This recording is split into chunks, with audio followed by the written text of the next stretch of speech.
Bonjour à toutes et à tous dans ce nouveau numéro d'Avianoub, une chronique qui va vous apprendre plein de choses sur l'aéronautique de façon décalée et imagée. Alors la question du jour, Toto, c'est... Pourquoi y a-t-il des imprimantes dans les cockpits des avions?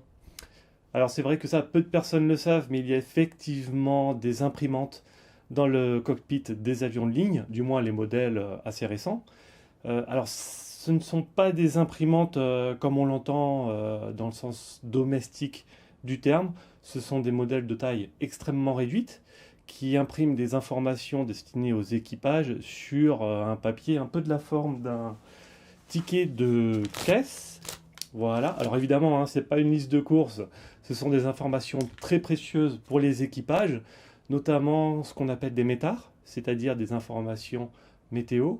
Il y a aussi, par exemple, des bulletins sur les aéroports de destination ou de déroutement, ou encore des consignes particulières à suivre pendant le vol. Ces informations sont essentiellement communiquées via ondes radio ou par data link. Alors le data link, grosso modo, ça veut dire par satellite. Comme ça, les équipages reçoivent ces renseignements de manière extrêmement rapide, quasiment en direct en fait, dès leur émission, par les services au sol. Pour anecdote, sachez que dans un futur relativement proche, alors on parle d'1 à 2 décennies, on aura à bord des avions des imprimantes 3D. Alors ce ne sera pas pour le secteur civil, hein, ce sera plus pour le militaire, c'est-à-dire avions de chasse, bombardiers, transport de troupes, etc. Et ces imprimantes 3D serviront à fabriquer des mini-drones, un petit peu comme ceux qu'on connaît aujourd'hui, style quadricoptère contrôlable via smartphone. Alors ces mini-drones apporteront de l'aide et du soutien lors d'opérations militaires. Il faut savoir que pour fabriquer ces mini-drones, il faut compter entre 12 et 24 heures, ce qui est assez long, donc il y a encore un grand pas technologique à réaliser, mais peut-être les verra-t-on un jour. On va profiter de cette chronique consacrée aux équipements d'avion pour aborder une deuxième question qui a été posée et qui est, Toto? Quelle est la différence entre un manche simple et un manche double? Aucune.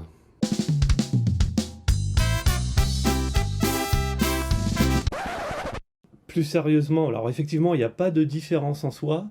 On va dire que c'est plus une divergence culturelle entre Boeing, par exemple, le constructeur d'avions américain, qui lui adopte beaucoup les manches doubles. Alors on appelle ça un volant, hein, qu'on contrôle avec les deux mains. Et l'avionneur européen Airbus, qui lui adopte plutôt les manches simples, on appelle également joystick, qui se contrôle d'une seule main. Alors c'est à gauche, sur le côté gauche du cockpit, pour le commandant de bord, donc main gauche, et c'est sur le côté droit pour le copilote, donc main droite. À part ça, il n'y a vraiment aucune différence, que ce soit un volant ou un joystick, hein, ce type de commande a la même fonctionnalité, c'est-à-dire contrôler et diriger l'aéronef.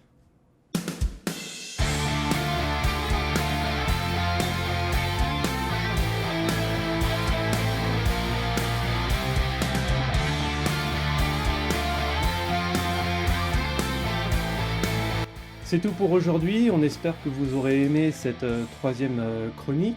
On en profite pour remercier Vincent qui nous a posé ses questions dans l'espace commentaire de notre chaîne YouTube. N'oubliez pas hein, que vous aussi, vous pouvez nous soumettre vos interrogations, il n'y a pas de questions stupides, alors n'hésitez pas. Pour ça, vous pouvez utiliser notre site internet. On vous mettra le lien en dessous de cette vidéo, mais aussi en description. Et il y a aussi les réseaux sociaux, donc Facebook, Twitter et donc la chaîne YouTube. Alors on vous dit à très bientôt. Merci beaucoup. Au revoir.